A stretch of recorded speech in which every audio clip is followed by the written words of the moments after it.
নমস্কার বন্ধুরা, আমি প্রতিমার হেসেলে আমি আপনাদের সবাইকে স্বাগত জানাই। আজ আমি আপনাদের সঙ্গে শেয়ার করব এঁচোড়ের একটি নিরামিষ রেসিপি। আর এই রেসিপিটি আমরা প্রত্যেকেই কম বেশি জানি। এঁচোড় আমরা বিভিন্ন রকমভাবে রান্না করে থাকি, তবে নিরামিষ দিনে আমি বাড়িতে কিভাবে এঁচোড়ের তরকারি বানিয়ে থাকি সেটাই আমি আপনাদের সঙ্গে শেয়ার করব।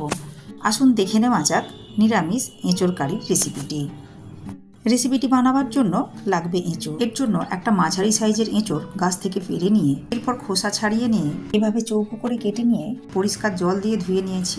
আর দেখুন নিয়ে নিয়েছি একটা প্রেসার কুকারের মধ্যে। এরপর সামান্য পরিমাণ জল ও পরিমাণ মতো লবণ ও হলুদ দিয়ে প্রেসার কুকারের ঢাকনা বন্ধ করে একটা সিটি দিয়ে নিতে হবে। এরপর গোটা মশলার পেস্ট তৈরি করে নেব। এর জন্য এখানে একটা প্লেটের মধ্যে নিয়েছি 2 ইঞ্চ পরিমাণ আদা কুচি, 2টো কাঁচা লঙ্কা ও একটা বড় সাইজের টমেটো 4 ভাগ করে নিয়েছি। গোটা মশলাগুলো মিক্সি জারের মধ্যে দিয়ে ঢাকনা বন্ধ করে খুব ভালো মতো পেস্ট তৈরি করে নিতে হবে। এরপর একটা ভাজা মশলা তৈরি করে নেওয়ার জন্য গ্যাস ওভেনে একটা কড়াই বসিয়ে কড়াইয়ের মধ্যে দিয়ে দেব কয়েকটা গোটা মশলা। দেখুন একটা প্লেটের মধ্যে নিয়েছি 1 টেবিল চামচ পরিমাণ গোটা ধনে, 1 টেবিল চামচ পরিমাণ গোটা জিরে, একটা তেজপাতা টুকরো করে নিয়েছি গোটা গরম মশলা, 2টো এলাচ, 3টি লবঙ্গ ও 3 টুকরো দারচিনি। সমস্ত উপকরণগুলো শুকনো কড়ায় কয়েক সেকেন্ড নাড়াচাড়া করে খুব ভালো মতো ভেজে নিতে হবে। মিডিয়াম ফ্লেমে কয়েক সেকেন্ড নাড়াচাড়া করে নেওয়ার পর মশলাগুলোর কালার দেখেই বোঝা যাচ্ছে খুব ভালো মতো ভাজা হয়েছে। এখন সমস্ত মশলাগুলো একটা প্লেটের মধ্যে উঠিয়ে খুব ভালো মতো ঠান্ডা করে নিয়ে এরপর গুঁড়ো করে নিতে হবে। এরপর কড়াইয়ের মধ্যে দিয়ে দিলাম 3 টেবিল চামচ পরিমাণ সরষের তেল। তেল খুব ভালো মতো গরম করে নেওয়ার পর তেলের মধ্যে দিয়ে দিলাম 2টো মিডিয়াম সাইজের ডুমো করে কেটে নেওয়া আলু। এরপর আলুর মধ্যে পরিমাণ মতো লবণ ও হলুদের গুঁড়ো দিয়ে নাড়াচাড়া করে খুব ভালো মতো লালচে করে ভেজে নিতে হবে। লো ফ্লেমে ঢাকনা বন্ধ করে এভাবে কয়েক সেকেন্ড ভেজে নিতে হবে। এতে করে আলুগুলো খুব সহজেই নরম হয়ে গিয়ে খুব ভালো মতো ভাজা হয়ে যাবে। 3 থেকে 4 বার ঢাকনা বন্ধ করে আলুগুলো আমি খুব ভালো মতো লালচে করে ভেজে নিয়েছি। এখন ভেজে নেওয়া আলুগুলো উঠিয়ে নিতে হবে একটা প্লেটের মধ্যে। ভেজে নেওয়ার সময় আলুগুলো খুব ভালো মতো সেদ্ধ হয়ে গিয়েছে। দেখুন আলু ভেজে নেওয়ার পর কড়াইয়ের মধ্যে বেশ কিছুটা পরিমাণ তেল রয়েছে। ওই তেলের মধ্যেই দিয়ে দিলাম আগে থেকে সেদ্ধ করে নেওয়া এঁচোড়। মিডিয়াম ফ্লেমে এঁচোড়গুলো নাড়াচাড়া করে খুব ভালো মতো ভেজে নিতে হবে। দেখুন মিডিয়াম ফ্লেমে এঁচোড়গুলো নাড়াচাড়া করে খুব ভালো মতো ভেজে নিয়েছি। এখন ভেজে নেওয়া এঁচোড়গুলো উঠিয়ে নিতে হবে। আবারও কড়াইয়ের মধ্যে দিয়ে দিলাম 2 টেবিল চামচ পরিমাণ সরষের তেল। তেল ভালো মতো গরম করে নেওয়ার পর তেলের মধ্যে দিয়ে দিলাম 1 চা চামচ পরিমাণ চিনি।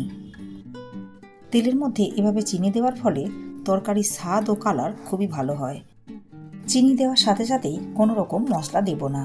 চিনি গলে গিয়ে ক্যারামেল তৈরি হয়ে গেলে এরপর সমস্ত মশলাগুলো দিতে হবে। দেখুন চিনি খুব ভালো মতো গলে গিয়ে ক্যারামেল তৈরি হয়ে গিয়েছে। এখন ফোড়নের জন্য তেলের মধ্যে দিয়ে দিলাম একটা তেজপাতা, একটা শুকনো লঙ্কা, 1 চা চামচ গোটা জিরে ও গোটা গরম মশলা। কয়েক সেকেন্ড নাড়াচাড়া করে খুব ভালো মতো ভেজে নেওয়ার পর তেলের মধ্যে দিয়ে দিলাম গোটা মশলার পেস্ট। এরপর সমস্ত উপকরণগুলো নাড়াচাড়া করে খুব ভালো করে মিশিয়ে নিতে হবে। দেখুন 1 মিনিট মতো নাড়াচাড়া করে সমস্ত উপকরণগুলো খুব ভালো মতো মিশিয়ে নিয়েছি। এখন এর মধ্যে দিয়ে দেবো কয়েকটা গুঁড়ো মশলা।